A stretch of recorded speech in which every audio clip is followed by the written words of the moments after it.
Сәлем достар, дажахау. Бүгін біз HSK бірінші кітаптың 5-ші сабағын өтетін боламыз. Бүгінгі сабақ тақырыбы Та Нью-Йор диннен аршы суй. Та бұл бізде ол деген мағынаны білдіреді, яғни бұл қызға айтылатыны. Нью-Йор қыз, диннен осы жылы, аршы 20, суй жаста, жас. Яғни Та Нью-Йор диннен 20 суй. Яғни оның қызы осы жылы 20 жаста деген мағынаны береді. Енді мына суреттерге назар аударайық. Бұл жерде біз астында тұрған иероглифтерді төбедегі суреттермен сәйкестендіруіміз қажет. Бірінші сөзге назар аударайық. Лю коужен. Лю бұл бізде 6 деген мағынаны береді. Жен бұл бізде адам деген мағынаны береді. Ал мына ортадағы коу бұл жеке тұрған болса, яғни мынау лю женсіз жеке тұрған болса, бұл ауыз деген мағынаны білдіреді. Ал егерде сонымен қатар бұл сөз сандық сөз болып есептеледі. Отбасы мүшелерінің санын айтқан кезде осы коу қолданылады. Мысалға айтқан кезде қазақ тілінде 6 дана адам болса, осы жердегі дана деген сөз мынау коу болып есептеледі. Қытай тілінде бұл обязательно осындай сандық сөздер жүреді. Осыны жаттап алыңыздар. Яғни лю коужен аудармасы 6 адам. Екінші сөз. Тя отбасы. Үй. Нью-Йор бұл қыз деген мағынаны береді. Сүйешің студент. 70 суй 70 жас. 20 суй 20 жас. Ал енді сендер осы иероглифтерді тауып көріңдер, мына суреттермен сәйкестендіріп көріңдер 10 секундтың ішінде.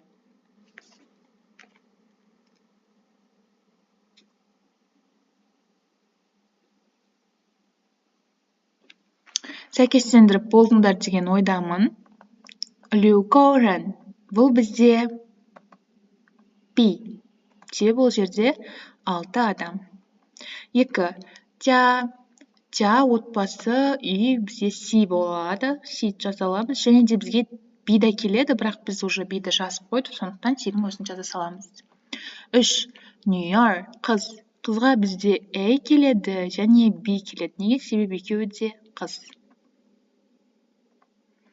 Эй және ди.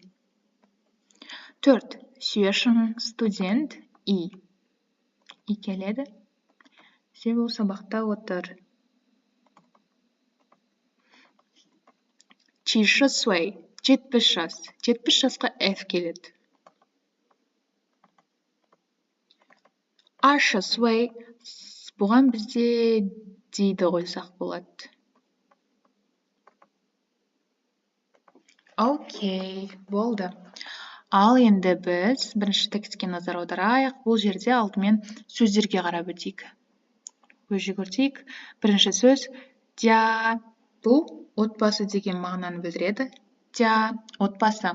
Бұған мысал келтірейік. Мысалы айтқанда менің отбасым қалай болады? Одя не болмасам оды тя сенің отбасың. Ни тя оның отбасы қалай болады? Қытай тілінде. Та тя. Ал менің досымның отбасысы қалай болады? Wo пыңйоу да тя. Екінші сөз ол йоу. Йоу дегеніміз бір нәрсенің сенде болуы. Бір нәрсе сенде бар деген сөз. Бұның қалай қолданамыз? Бірінші йоу. Йоудан кейін оған қосамыз бір адамды, не болмасам бір затты. Яғни йоудан кейін бір адам айтылады, либо бір зат айтылады. Мысалға айтқанда, менің отбасым бар. Қалай болады? Wo you тя. Үшінші бұл коу. Коуды мен жаңа әлде айтып өттім. Коу ол жеке тұрса ауыз, ал отбасының адамдарына қолданатын болсақ, ол бізде сандыққа айналып кетеді, сандық сөзге. Сандық сөз отбасы адамдарына арналған. Families members. Енді мына текстті оқып көрейік. 你家有几口人？我家有3口人。你 сен 家 отбасы 有 бар 几 қанша 口人 адам. 你家有几口人? Сенің отбасыңда қанша адам бар? 我 менің 家 отбасым 有 бар 3口人 3 адам. Міне, коуды көріп тұрсыңдар ғой, оның аударылмайды, бірақ жазылады, 3 口人 3 адам. Екінші текстке назар аударайық. Бұл жерде жаңа сөздер. 女儿 қыз.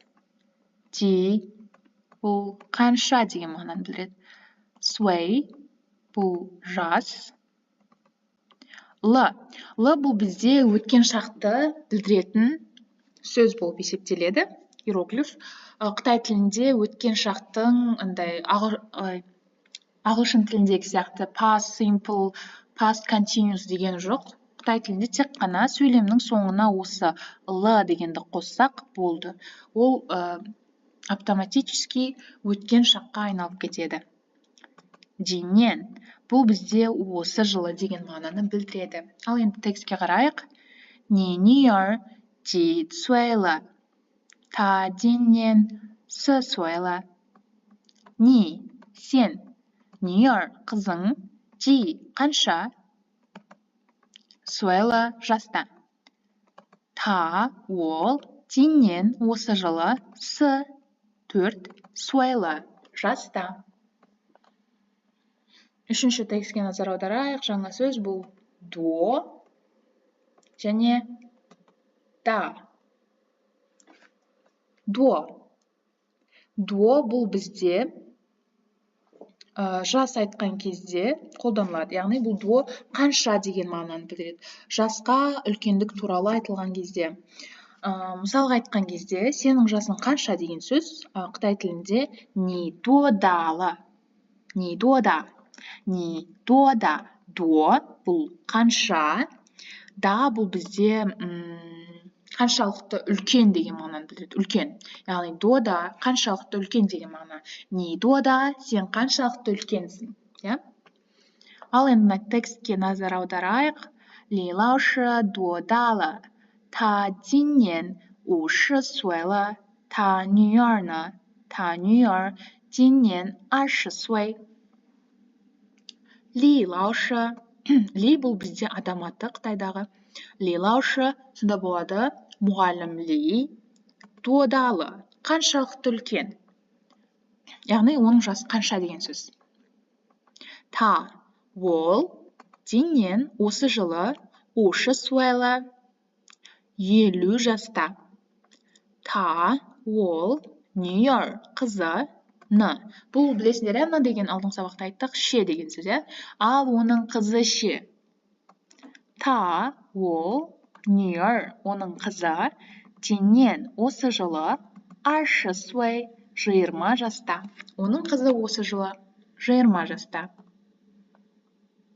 Енді міне грамматикаға да келдік. Ди бұл бізде қанша деген мағынаны береді. Көбінесе жасты сұраған кезде, санды сұраған кезде, диді оннан аз заттарға сұрайды. Оннан аз болу керек. Мысалға айтқанда, ни, сен, йоу, сенде бар, жи, қанша, жигі. Хани лаушы, сенде қанша Қытай тілі мұғалімі бар. Екінші, ли лаушы, мұғалім ли, отбасы, дя, бар, жи көурін, қанша адам. Ли мұғалімнің үйінде қанша адам бар.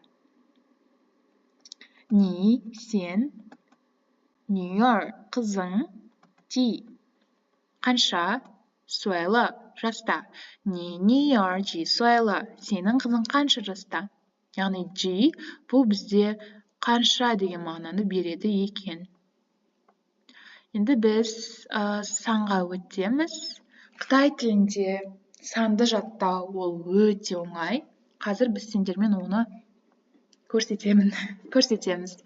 Так, бірінші біз 1-ден 10-ға дейінгі сандарды үйреніп алайық. И 1 ар 2 сан 3 с 4 у 5 лю 6 ти 7 ба 8 9 9 10. Яғни 1-ден 10-ға дейін сандар дәл осылай айтылады. Біз 10-нан жоғары санау үшін, 10, 20, 30, 40, 50 деп айту үшін, жай ғана 10-ның алдына мына сандарды қоссақ болды. Мысалға айтқанда 20 деп қалай айтамыз? 20 деу үшін бірінші 2, одан кейін 10 деп айту керекпіз. Яғни 2 ар, 10 ш. Сонда болды аршы. 30 деп қалай айтамыз? 3 және 10. Сан шы. 40 деп айтамыз. Бірінші 4, одан кейін 10. Сонда болады сы-шы. 50 деп қайтып айтамыз. Бірінші 5, одан кейін 10. Шы. Ушы. 60 деп қайтып айтамыз. Бірінші 6, лю, одан кейін 10. Шы. Леушы.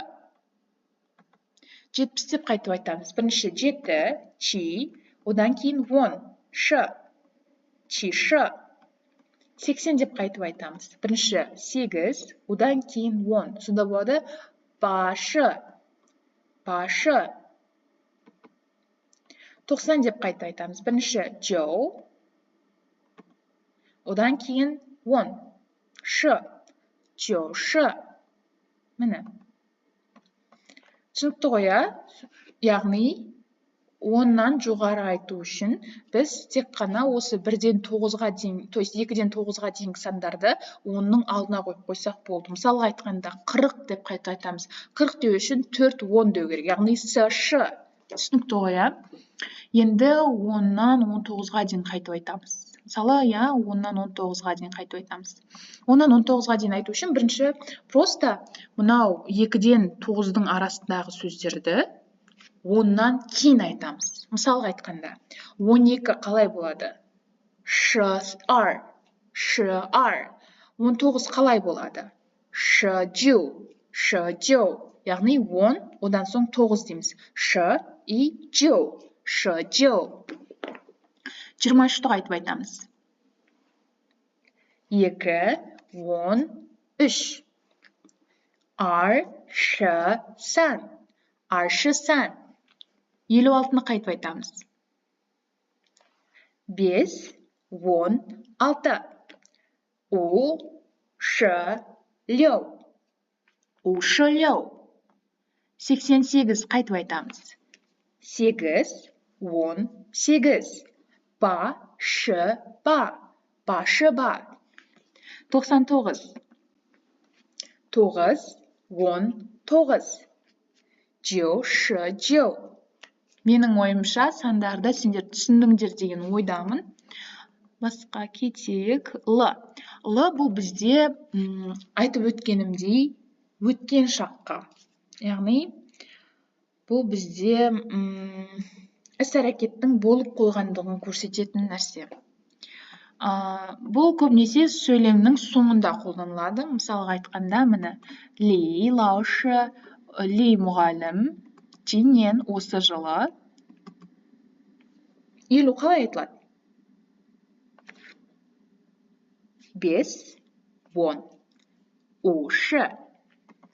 Ушы суайлы. 50 жаста. Ли лаушы осы жылы 50 жаста. Л көріп тұрсыздар, болып қойған оқиғаны айту үшін Л өткен шақ. Во мен, пыңйоу, досым, ды, менің досымның, Nüyar kızı. Jinyen осы жылы. Суэлла 4 жаста. Менің досымның қызы осы жылы 4 жаста. Ни, сен, Нюйар қызың, Джи, қанша, Суэлла жаста. Сенің қызың қанша жаста? Так, дуода. Дуода бізде сен бір адамның жасын сұраған кезде қолданылады. Мысалға айтқанда, ни дуодалы? Сенің жасың қанша? Ни Нюйар Jinнен дуодалы? Сенің қызың осы жылы қанша жаста? Ли лаушы, Ли мұғалім, дуодалы? Қанша жаста? Дуода, яғни жасты сұраған кезде қолданылады. Енді мына сұрақтарға жауап беріп көрейік. Бірінші сұрақ.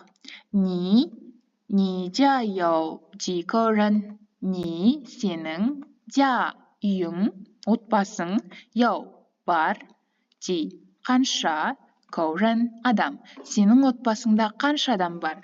Бұл сұраққа жауап беру үшін нидің орнына оны қоямыз, яғни о жа яу. Мына сұрақты алып тастаймыз, и мына жерге ответін жазып жібересің осының орнына. О жа яу, мысалға айтқанда, ар көрін, 2 адам. О жа яу, ба көрін. Түсінікті ғой, иә? Екінші сұрақ. Ни, сен, жа Jinнен осы жылы дуода қанша жаста? Яғни сен осы жылы қанша жаста боласың? Ни Jinнен дуодалы?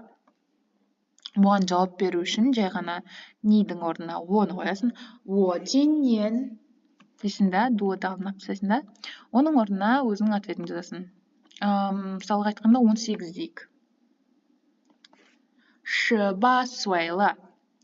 我今年18岁了。Үшінші сұрақ. Ни, сен, Д Ханю лаушы, сенің Қытай тілінен беретін мұғалімің, Jinнен осы жылы дуодалы, қанша жаста? Ни Д Ханю лаушы Jinнен дуодалы? Бұған жауап беру үшін береміз. О Д Ханю лаушы Jinнен, мынаны алып тастаймыз да, ответімізді жазып жібереміз. Яғни о Д Ханю лаушы Jinнен 18 дей салайық. 18岁了。Төртінші сұрақ. Ни ді жоңго пыңяу, яғни ни сен ді, бұл сенің деген сөз. Жоңго Қытай мемлекетінің, пыңяу досың, яғни сенің қытайлық досың. Жа отбасы, яу бар, жи көрін қанша адам, яғни сенің қытайлық досыңның отбасында қанша адам бар? Ни ді жоңго пыңяу жа яу жи көрін. Бұған біз просто нидің орнына оны қоямыз. Воды жоңго пыңяу жа яу жидің орнына ответімізді жазамыз. Мысалы 6 дейік. Воды жоңго пыңяу жа яу лю көрін. 5-ші сұрақ. Ни сен ді сенің жоңго қытайлық пыңяу досың Jinнен осы жылы дуода қанша жаста? Сенің қытайлық досың осы жылы қанша жаста? Қанша жаста? Бұған жауап беру үшін ниді аламыз, оны қоямыз. Воды жоңго пыңяу Jinнен дуодалыны алып тастаймыз да өзіміздің вариантымызды жазамыз. Воды жоңго пыңяу Jinнен 18岁了. Сендерге түсінікті деген ойдамын. Енді мына жерге қарайық. Бұл жерде мына суреттер арқылы мына жерге ответтерді толтыруымыз қажет. Ташы, то есть та бұл бізде ол, шы деген болу. Ол бізде сешің, яғни ол студент. Ташы сешің. Та ол Jinнен осы жылы қанша жаста деп ойлайсыңдар? 13 деп айтайық. 13 жаста. Та Jinнен 13岁了。他今年13岁了。他家有人。他ол жа отбасы яу бар қанша адам? 1, 2, 3. 3 адам. Та жа яу сан kou рен. Коу есімізден шығып кетпесін. Коу бұл маңызды. 他是我们的汉语老师。他今年 осы жылы. Давайте 25 дейміз. 25 қалай айтылады? 25岁了。25岁了。这是张老师的女儿, қызы, иә? 女儿. 她今年, давайте 20 дейміз. 20岁了. 她今年20岁了. Осымен біздің 5-ші сабағымыз аяқталды. Сіздермен болған мен Ай. Видеоны лайк басып, каналға жазылып кетіңіздер. 再见.